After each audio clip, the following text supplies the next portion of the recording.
যদি কিছু বলতে চাই তাহলে বলবে যে নায়িকাদের নিজেদের ড্রেস আপ ঠিক নেই বা সে অনেক কথা বলবে। সো আপনাদের এই যে দেখা যায় যে এক এক সময় এক এক ধরনের নিউজ থাকে, এর জন্য তো ড্রেস আপ চেঞ্জ করে এসেছি, এরপরে যদি কিছু বলে তাহলে তো বলার কিছু নেই।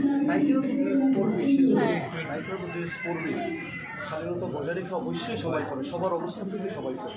তো এই যারা নিন্দুকেরা যারা এই নিন্দুটা করে তাদের উদ্দেশ্যে ওই যে বললাম যে তখন যে ড্রেস পরেছে ওটারও নিন্দা করেছে, এখনো রিলস আসে দেখি তো অনেক গালাগালি দেখি। সো আজকে এরকম ড্রেস পরে এসেছে, এটা তো দেখা যাবে অনেক নিন্দা হবে, অনেক গালাগালি হবে। সো এখানে বলার কিছু নেই। সহিংসতা তো আমরা নিজেরা তৈরি করি, এখানে মানুষ তৈরি করার কি আছে? কমেন্ট দেখলে তো মনে হয় কমেন্টের ভিতরেই সহিংসতা, আর বাইরের কথা তো বাদই দিলাম।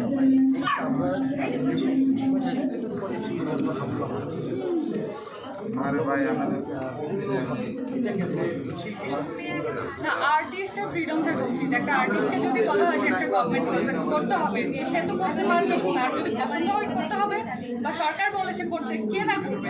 এর কারণে যদি সহিংসতার শিকার হতে হয় বা জেলে যেতে হয়, এটা খুবই খারাপ। তাহলে তো ফিউচারে আর্টিস্টরা কোন কাজটা করবে না ভয় পাবে।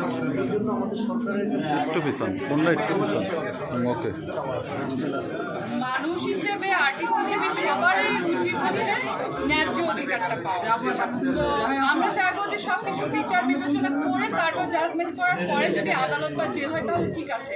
এখন একজনের নামে বিচার হয়েছে, তাকে আগে জেলে নিয়ে যেয়ে তারপরে সেটা গবেষণা করা হচ্ছে সে কি ঠিক না ভুল, এটা একদমই করা উচিত না।